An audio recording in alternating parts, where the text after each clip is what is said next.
we're going to show you how to find your path of least resistance, because we know for sure that you are source energy in physical bodies, and we know for sure that your life has helped you to define what you want, and that you have launched rockets of desire that have caused a trend. They've caused a path. These continuing identifying of what you want has caused a momentum. It's caused a becoming. It's caused an expansion of your being. It's caused an evolution of who you are. It's caused an expansion of the source within you, and it's big, and it matters, and it's real, and it's vivid, but you've got to get in the receptive mode of it in order to get in sync with it. Your athletes know when they're in the zone, and that's all it is. They know when they have hooked up with that vibration that allows them to express in this moment, right now, this red hot minute, the whole of who they are, the desire that they hold, the physical vitality that they know, the agility, the timing, the harmonics of the physical body, the ability of the body to respond to the vibrational harmonics. They know that it's a physical game. Of course they do. Of course you're in a physical game, but it's a head game. It's a vibration game. It's a vibration game. It's a vibration game. It's an alignment game. Alignment trumps everything. So often there are things that you don't want to give up. I don't want to give that up. We say, if we were standing in your physical shoes, we would be willing to give up everything but alignment, because in alignment, everything that you want must be yours. In alignment, you find the receptive mode, and when you find the receptive mode, then you are tuned in, tapped in, turned on. Then you're in the right place at the right time. Then amazing things happen, and the universe demonstrates to you over and over and over and over and over again how blessed you are, how loved you are, how aware of you we all are, you see. Until big things and small things, things that you would say don't amount to very much, demonstrate to you your constant worthiness. The other day, Esther was walking with a friend around the loop where she lives in Del Mar, and they're walking around the loop, and they came to this house, and it had a for sale sign on it. And Esther said, I know the people who were renting this house. Really cute young couple.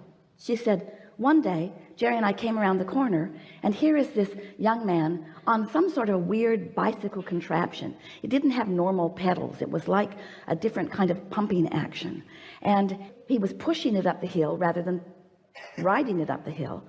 And Jerry said to him, pretty steep hill, isn't it? And he said, no, it's not that. My wife gave it to me for my birthday today. And they put it together in the shop, and then they had to disengage something in order to get it in her car, but she didn't realize that they disengaged something, and so I had no brakes. And Jerry and Esther said, oh. So they visited a little while, really enjoyed these really beautiful people, and off they went. That was about 5 years ago. So Esther has not seen them. She has not been there much. She has not seen them. She has not even thought about them in all of this time, until this day, 2 days ago. She's walking with Julie around the loop, and they see this house is for sale. So Esther tells that story. Then they finish their walk, get in the car, go to Roberto's for lunch, and on the way is that kid on that machine in a whole other part of the town. Esther said, law of attraction is my freaky friend. And we said, alignment is your freaky friend. In other words, when you are tuned in, when your resistance is non-existent, then everything that is important to you, big or small, demonstrates itself to you, because everything is known about everything. And when you are emitting a vibration, you are sending out a signal that is calling something back. It's what law of attraction is. That which is likened to itself is drawn. So one might worry that, well, if law of attraction is on all things big and small, am I not going to be inundated by data?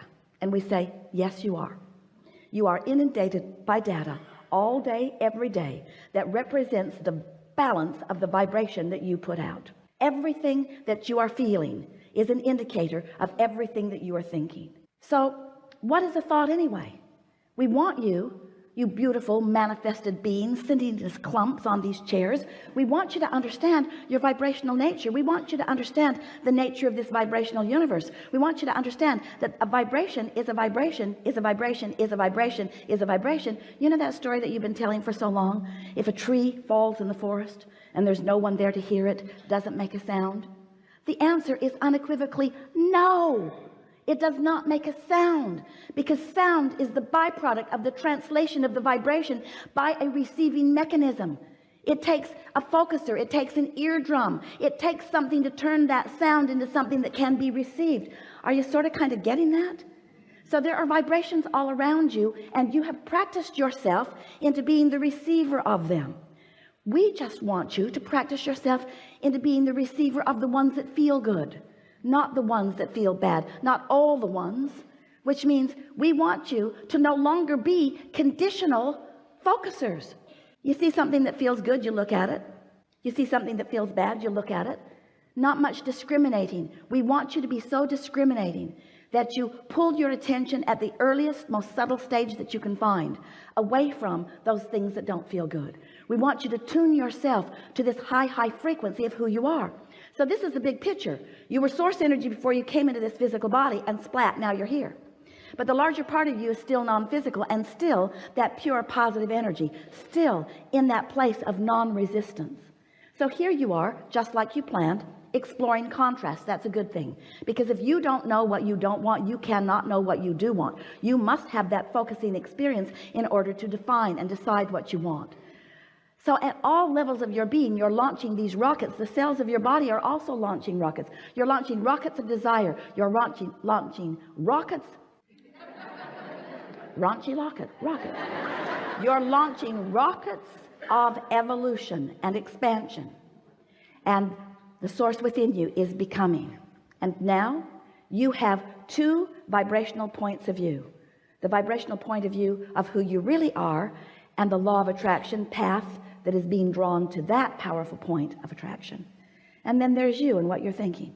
So who you really are is unconditional, meaning who you really are will never look at a condition and try to fix it and use it as an excuse to disconnect from true path. And when you do, you get crossways of your energy.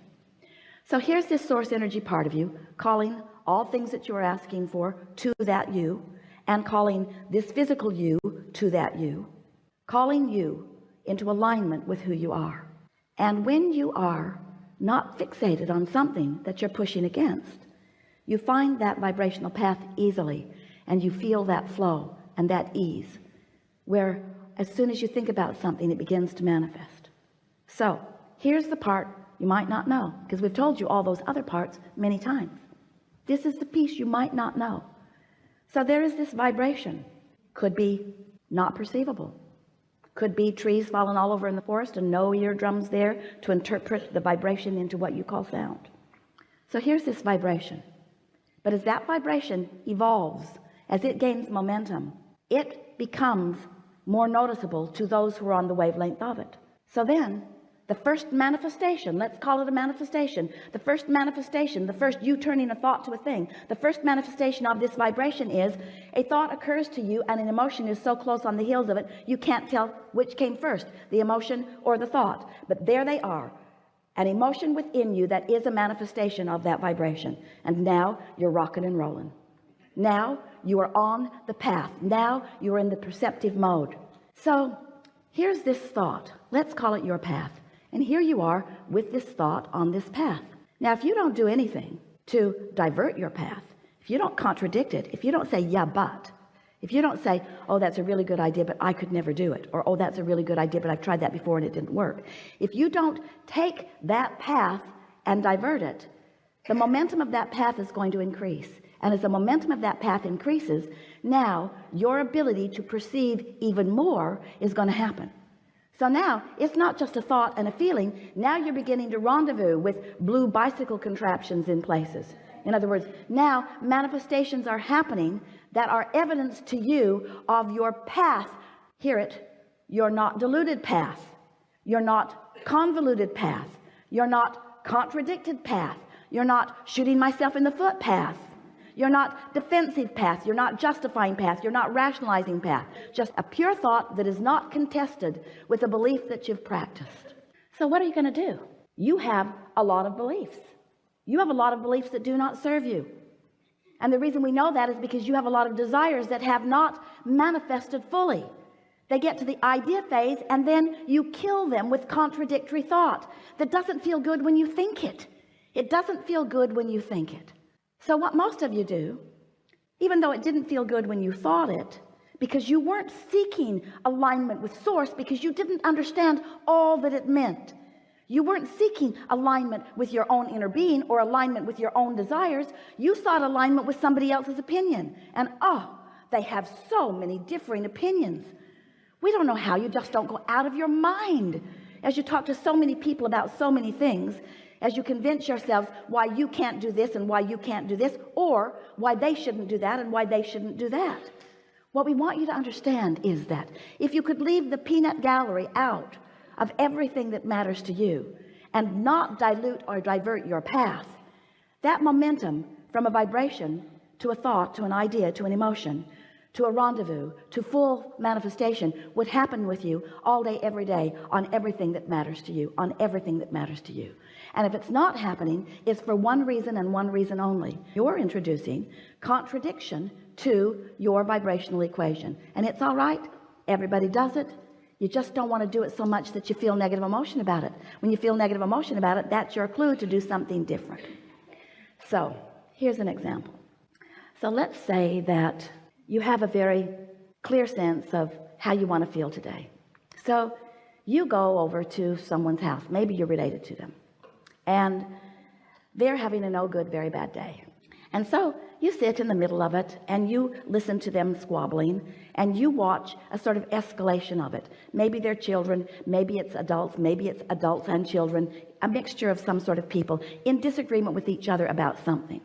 So now, if you have been following your path of least resistance for a while and you are tuned in, tapped in, turned on, now you are in a position where you can experience and live and feel the joyful experience of living unconditional love, because you are so in alignment with who you are. You've practiced it so well. Your vibration is so strong that even though this is going on, it's not ringing your bells. It's not hooking you in. You're not feeling any defensiveness. You don't feel like helping the victim in the scenario. You don't feel like piling on to the one that's being picked on. In other words, you are vibrationally aloof from it. There's no hook for you in this situation. So you can sit there, you can be there, you can be unconditional. Here's a condition that is happening that's making all of them nuts, and it's not making you nuts because you are in a different vibrational place. It's not threatening you. You don't feel defensive about it. You don't feel like you need to defend anybody else about it. You are tuned in, tapped in, turned on. You've been down that road so many times. You have found your place in it, and you're sitting there, and you may be the only one at that party having a good time, but you are, and what's going on doesn't matter. Or you haven't practiced your path of least resistance all that much. You're wobbly in your vibration. You know what you want, and you know what you don't want, and all of it's sort of active. And so you sort of blunder into this experience, and they're not getting along, and you notice it, and you're annoyed by it, and then you're trying to pick a side, and you really think that that was unnecessary. You really didn't need to say that. No, this is going to get a lot worse before it gets better. And so you sit there, and you're sort of gritting your teeth, and you're trying to ignore it, but you really can't. And now they're looking at you like, what do you think about this? And you're looking away, and they're thinking, well, why are you looking away? And you're thinking, well, I'm looking away because you're all making me nuts, and I don't really like being here, and I'm all out of whack. And then you finally do leave. You finally do leave. You finally, now this is the part we want you to hear. You finally do stumble on to your path of least resistance, but not until you have suffered mightily. So you go off on your path, and then you spend the next 2 or 3 days justifying why you left. Now the phone calls come. Why'd you leave? Really don't want to talk about it. No, really, why'd you leave? Really, I don't want to talk about it. Tell me why you left. I don't want to talk about it. You were mad at me, weren't you? You left because you were mad at me. No, it wasn't that. Why did you leave then? Tell me why you left. And so what we're saying to you, if you can find your path in the early subtle stages, you will ride out any storm, and eventually you will find fewer and fewer and fewer and fewer and fewer storms. We really want you to understand that it's not only all right, it's what you intended to do. You intended to find your path of least resistance, meaning you intended to come into this body, find aspects of life that matter to you, hook up with a source within you, and ride that rocket to the satisfying fulfillment of a vibration turned to a thought and an emotion, to a relationship, to an experience, to a circumstance, an event, to a glorious, exalted, manifested experience. That's what you were all about. You didn't come to wrestle each other to the ground over ideology. You didn't come to try to get everybody on your side of the balance sheet in order to agree with you about what's right, because you knew when you came into this physical experience